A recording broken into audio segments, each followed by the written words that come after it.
Jésus-Christ est ressuscité. Et quel est l'impact de sa résurrection? Est-ce qu'on ne peut pas essayer de comprendre ce que ça veut dire, ou de commencer à comprendre?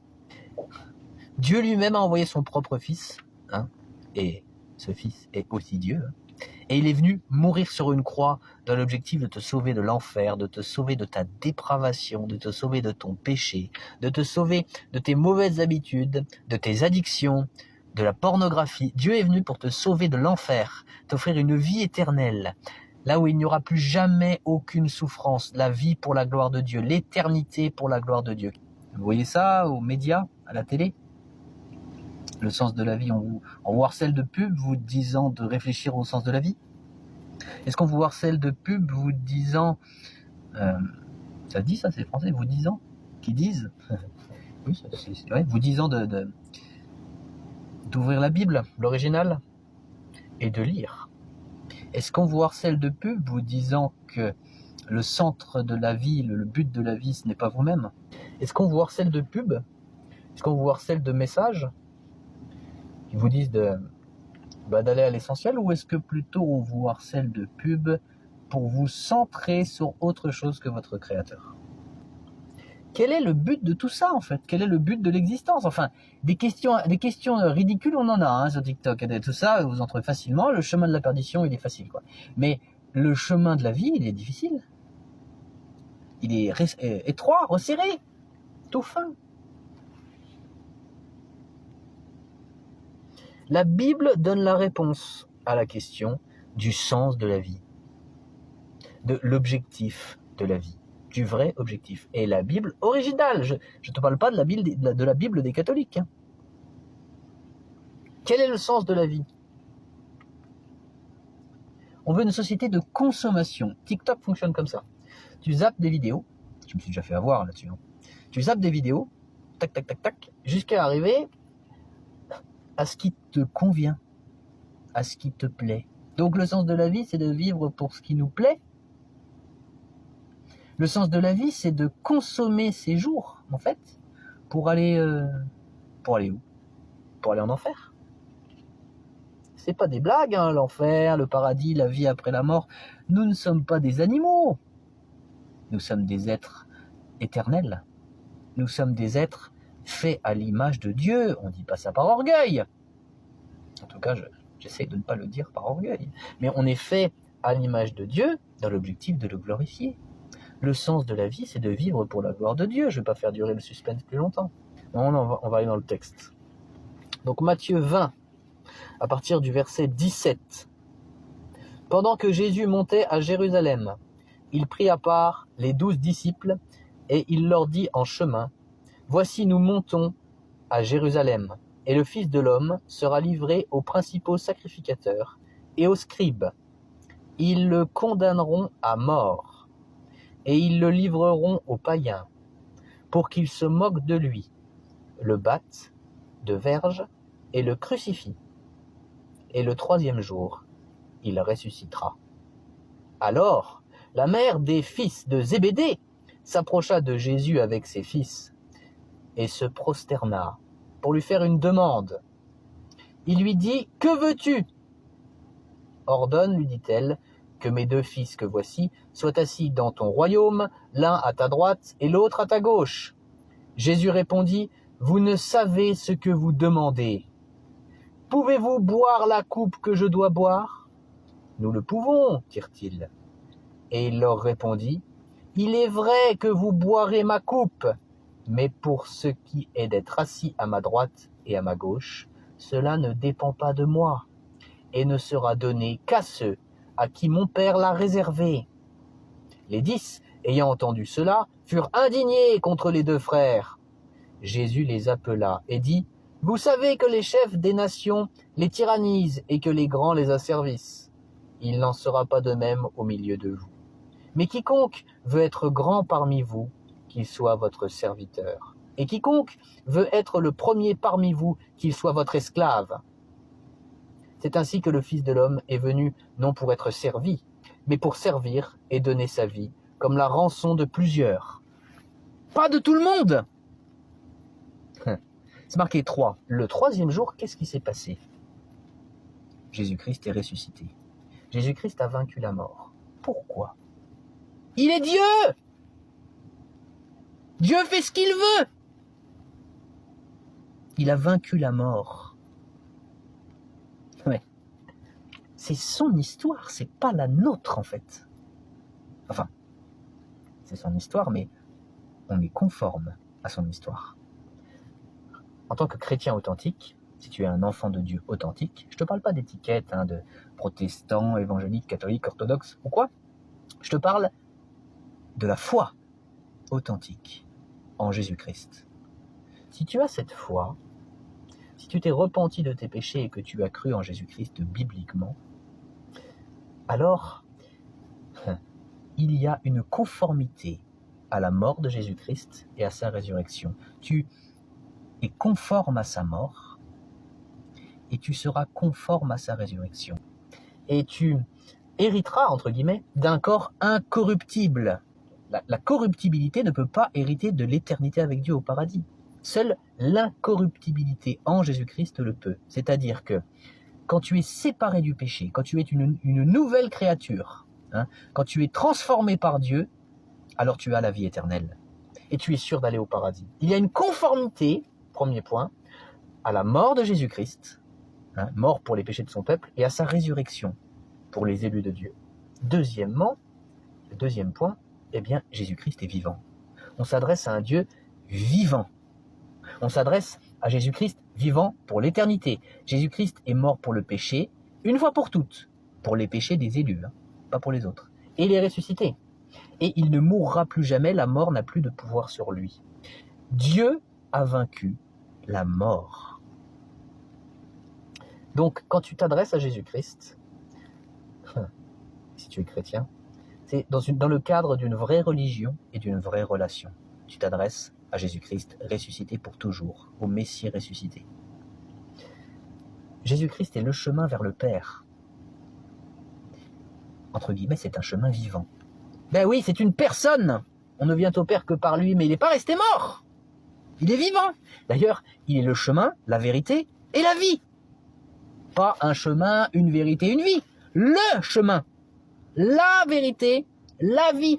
On ne vient au Père que par lui. Le Messie ressuscité. Comment être sauvé? C'est que par lui et que par sa grâce. C'est lui qui a décidé. D'ailleurs, le troisième point, c'est l'évangile.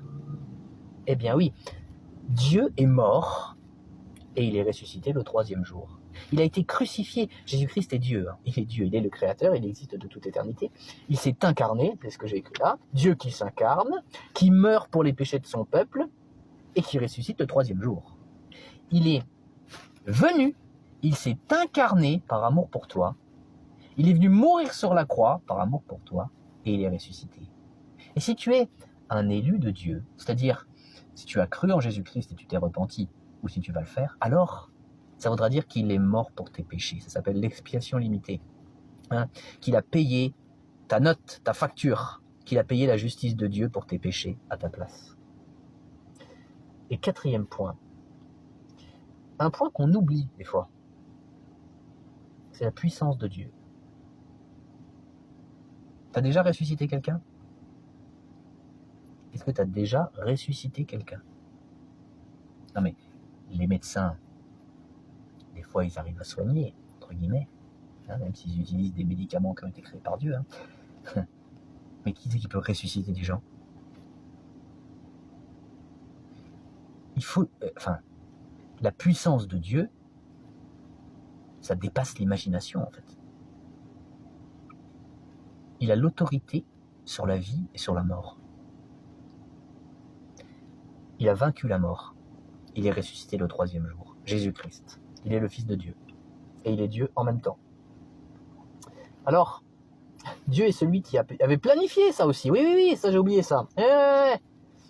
Oui, parce que c'était prévu en fait qu'il fasse ça. C'était prévu qu'il meure pour les péchés de son peuple et qu'il ressuscite. Il n'a pas fait ça au hasard. C'est lui l'auteur de l'histoire. C'est lui qui a autorité sur la mort et il t'aime. On en arrive au sens de la vie. On a vu le baptême, la conformité avec la mort et la résurrection de Jésus-Christ. D'ailleurs, quand je dis le baptême, parce que quand on plonge dans l'eau et quand on ressort de l'eau, c'est un symbole de mort et de résurrection, par immersion totale. Le baptême des catholiques, c'est n'importe quoi.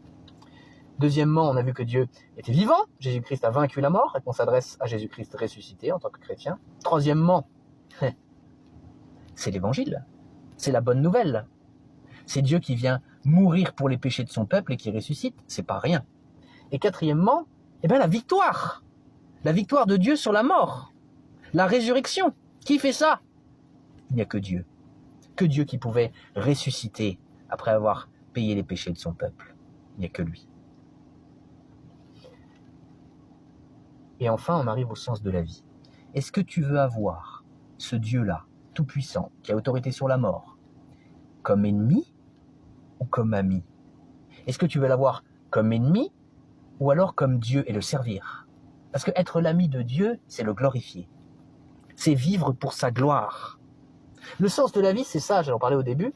Vivre pour ce Dieu ressuscité ou alors vivre pour le monde, pour le mal, pour le diable, pour le péché. Jésus-Christ a vaincu la mort, il a vaincu le mal, le péché, le diable. Il est ressuscité. Qu'est-ce que tu fais de ça? Qu'est-ce que tu fais de ça? Est-ce que tu crois l'évangile et tu demandes pardon pour tes péchés? Est-ce que tu abandonnes le mal? Ou est-ce que tu continues?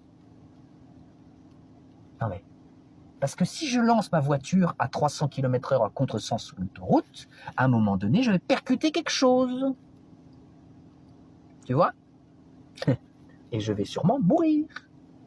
300, je pense que c'est bon, quoi. Dans la vie, c'est même pire que ça, parce que c'est sûr que tu vas mourir. Oui.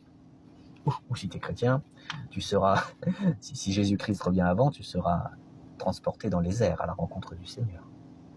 Ça paraît être de la science-fiction, hein? Ouais. Le Covid, c'était de la science-fiction? Peu importe l'état de gravité de la maladie, il y en a qui pensent que c'est super grave, d'autres non, d'autres... Peu importe, c'était quand même réel, c'est une maladie. Si je t'avais dit, tu porteras des masques, on va t'interdire les restos, tout ça, bien avant le Covid, si je t'avais dit ça, tu m'aurais dit que t'es complètement fou, ou un truc comme ça. Là, je te dis que Jésus-Christ est ressuscité et qu'il revient bientôt. Quel est ton choix? Est-ce que tu restes dans le péché? Est-ce que tu restes sur l'autoroute de l'enfer toute ta vie? Est-ce que tu vas aller dans cet endroit qui est l'étang de feu, l'étang de feu et de soufre, où tu souffriras pour toute l'éternité pour tes péchés, non-stop, sans arrêt, sans repos, sans répit, ça fera partie de la justice de Dieu. Ou alors, est-ce que par la grâce de Dieu, c'est par lui, c'est un miracle, tu choisis de vivre pour lui, en croyant l'évangile et en te repentant de tes péchés? Ça ne vient pas de toi en fait, ça vient de Dieu. La conversion, le fait de croire, le choix, cette recherche de Dieu ne vient pas de toi, tu ne pourras pas t'en glorifier. Quel est ton camp? Quel est ton choix? Est-ce que la grâce de Dieu te tombe dessus, entre guillemets, ou est-ce que tu restes dans le péché? Le sens de la vie, c'est de vivre pour la gloire de Dieu, qui est ressuscité le 3e jour. Alors que croire? Qu'est-ce qu'il faut croire pour être sauvé, pour être sûr de ne pas se tromper? Et je répète que c'est une grâce de Dieu. Et ça veut dire quoi, se repentir? Eh bien, je vais le dire encore une fois, comme je le fais régulièrement. Premièrement, il faut que tu crois que Jésus-Christ est Dieu, E-S-T. Il faut que tu crois aussi que Jésus-Christ est le seul Fils de Dieu. Il faut que tu crois que Jésus-Christ est venu sur terre en tant que 100% homme et 100% Dieu pour payer pour tous tes péchés. Il faut que tu crois que Jésus-Christ a souffert pour tous tes péchés. Il faut que tu crois que Jésus-Christ est mort pour tous tes péchés sur la croix. Il faut que tu crois que Jésus-Christ a été enseveli une fois qu'il était mort, évidemment, c'est-à-dire qu'il a été mis dans un tombeau. Il faut que tu crois que Jésus-Christ a payé toute la justice de Dieu pour tous tes péchés à ta place. Il faut que tu crois que Jésus-Christ a payé ton enfer éternel à ta place. Et je ne dis pas que Jésus-Christ est allé souffrir en enfer, ça je n'ai pas trouvé d'endroit où c'est écrit dans la Bible. Mais ce que je te dis, c'est qu'il faut que tu crois que Jésus-Christ a payé ton enfer éternel à ta place. C'est-à-dire qu'il a réussi à payer ta punition illimitée en un temps limité. Voilà ce qu'il faut que tu crois. Et il faut que tu crois que Dieu a ressuscité Jésus-Christ le 3e jour, et que Jésus-Christ est vivant pour toujours, que Jésus-Christ est victorieux sur la mort, sur le monde, sur le diable, sur le mal. Alors parle à Dieu en le priant, et repens-toi de tes péchés. La 2e chose à faire, c'est la repentance. Si tu as cru tout cela, repens-toi de tes péchés, demande pardon à Dieu pour tes péchés, abandonne le mal, abandonne la pornographie, le vol, le mensonge, l'impudicité, les immoralités sexuelles, les orgies, l'hypocrisie, la voyance, le spiritisme, le magnétisme, etc. Abandonne le mal, abandonne la haine, demande pardon à Dieu pour tous les péchés que tu as faits, car tes péchés lui ont fait du mal. Engage-toi devant Dieu à ne plus recommencer à pratiquer le péché sous n'importe laquelle de ses formes. Cite tes fautes, tes péchés à Dieu et demande-lui pardon. Parle-lui directement en le priant.